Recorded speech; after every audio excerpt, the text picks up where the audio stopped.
Hi there guys, so in this video today I'm going to be talking about Candle Wicks. This is Candle Wicks part 2, and this is some of the signals and signs to look for that you're using the wrong wick in your candle. So this is a part 2 video. If you haven't already seen the wick part 1 video, link in the description below. I would advise watching that one first before watching this one. So in this video I'm going to use some pictures and diagrams to help highlight what I'm talking about as I'm talking throughout this video. So straight into the first example of a wick that is too long. When I say too long, it means that the part of the wick that is sticking above the candle at the top is too long. It's too excessive. You've left too much wick sticking above the candle.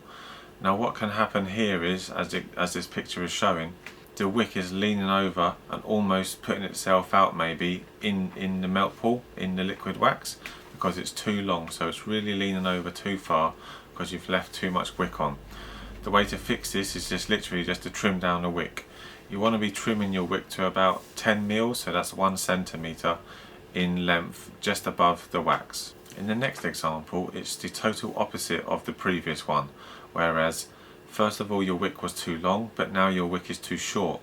What happens when you have too short a wick is the wick is getting drowned out, or more so the flame of the wick is getting drowned out by the liquid wax or the melt pool that is now almost covering the wick at some points. It depends on how much wick you have, but it could look like your wick is getting covered by the liquid wax.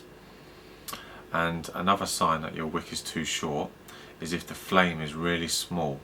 The reasons why your wick can be too short is one, that you've literally trimmed it too short to start with, or two, that your wick is undersized. So if your wick size is too small. Another sign that your wick size is too small is that you can get a lot of tunneling. So tunneling where wick is not burning a melt pool all the way to the end of your candle container. So it's just burning a melt pool down the middle. And as it starts to burn down the middle, and it will keep burning down the middle, the lower it gets in that candle, some of the wax from the side of the tunnel now is going to start melting a little bit and start to drown out the wick. That's when it's going to look like, one, your undersized wick because you're getting a lot of tunneling, and two, you're getting drowned out by the excessive wax now. That's caused from too short a wick. In the next example, it might not be that you've chosen the wrong wick. You might be using the right wick at the right length, but one sign that there is a problem is that you might be getting a lot of soot or smoke coming from your wick. Now this could be of two reasons why. One, your particular material of wick is not reacting very well with the fragrance oil or wax that you're burning. Two, is that there might be a draft in the room. If there's a draft in the room, it can cause your wick to flicker a lot, or it definitely will cause your flame, to flicker.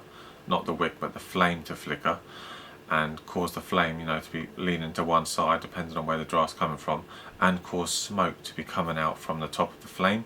It's quite visible at times when you'll see this. So obviously the way to resolve that is, if you've got a window that's open nearby, just close the window, and that can stop the flame from flickering. Or if it's the wrong material, then it goes back to testing different types of materials for wicks until you find the right one to burn, and then no smoke is coming out. In this next example is an example of your wick being too thin. So you've undersized the size of the wick that you're using for your particular candle size. Now, wick sizes is done in terms of not the length of the wick, but the width of the wick. So as you increase the size of your wick, it's the width of that particular wick that is getting wider, which then causes more heat and allows you to get a bigger melt pool to the edge of your container that you're using. But if you've undersized your wick, so you're using a wick that is too small for that particular container that you're using, you're going to get a lot of tunneling. Tunneling is where the wick is just burning down the middle of the candle and not burning the wax around the edges. That's because you're using a wick that is too small, so you've undersized your candle wick. Obviously the way to overcome that is just to increase the size of that wick that you're using. So you want to size up. So in this next example, it's an example of a number of possibilities that can be causing your wick to clog. So when I say clog, I mean you get a lot of mushrooming or build up of carbon at the end of your candle wick. So the part that's burning, it can look very sooty, it's a build up of carbon, or a mushroom head, as other people might call it, but which can be from a number of reasons. The fragrance oil is having a bad reaction with the wick. The particular wax is not burning well with that particular candle type of material.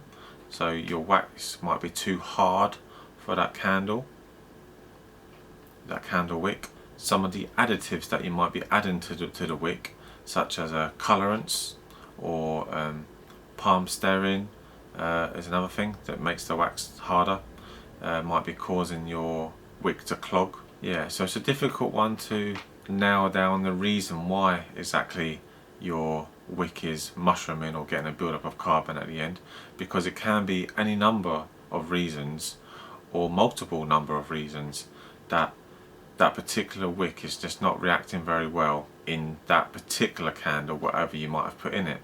So the only way to overcome this is to try a different type of material of candle wick in that candle with the ingredients that you're using. So make another wick, make another candle of the same ingredients that you put in, but use a different material wick. So you might have chosen a candle wick that is the right material, but it's too thick, so it's too wide. You've oversized your candle wick.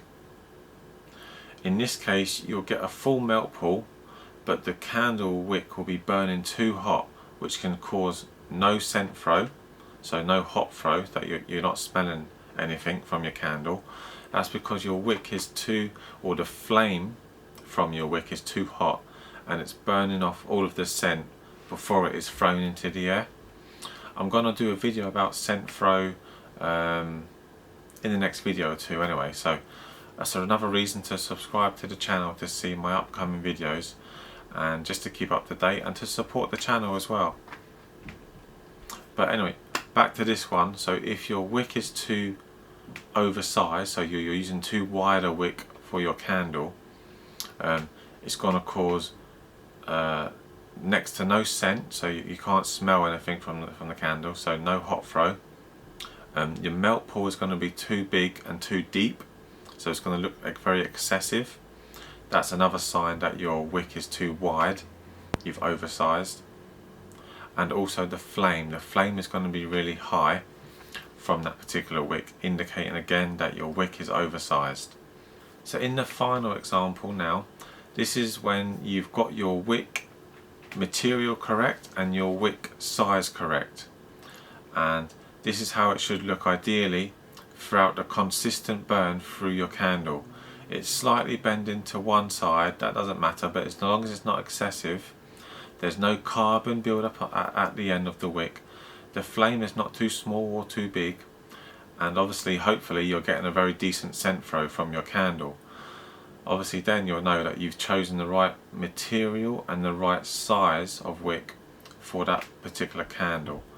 Now you have to remember, every wick or every ingredient that goes into a candle is going to have a reaction on the wick itself. So if you have a candle in one fragrance and then you make another candle in a different fragrance and use the same type of wick in that second candle, it might burn totally differently. It might not burn as well as it did in the first candle, just because now you're using a different fragrance oil. Or for example, if you have an uncoloured candle that seems to be burning perfectly with your chosen wick, and then you decide to colour that candle but keep the fragrance oil the same, but now that you've coloured it, the actual dye can be reacting with the wick and causing it to clog and have carbon at the end and not burn as good as when it did when it was uncoloured candle. If you use a different type of wax, that's going to have a direct effect on the candle burning. And what worked well with one fragrance and one particular dye, now that you've changed your wax, is going to cause a different type of burn and you might need to use a different material wick for that particular type of wax, especially if you're changing from a soy wax to a paraffin type wax. That is definitely going to mean a different type of material of wick for paraffin and soy waxes to burn effectively. Okay guys, so that's pretty much it for this video. As you can see, candle wick choice is very important to put together a effectively working candle with a decent scent throw. There's so many reasons why it can go wrong and a very narrow window to get it right in, but with constant testing and experimenting, playing about with different ingredients, different type of materials of wicks and different sizings, you can eventually put together a successful candle that throws a good scent throw. Before I end this video, I just want to say, if you feel that you've gained something from this video, please subscribe to the channel. It helps the channel to grow. If you've enjoyed watching this video, please again subscribe to the channel, and even if you just want to help out this channel, please subscribe to the channel. But yeah, I enjoy making these videos. I make them for you guys, just a show of appreciation. If you can just subscribe to the channel, that would be very much appreciated from my side. Thank you very much for watching, and see you in the next one.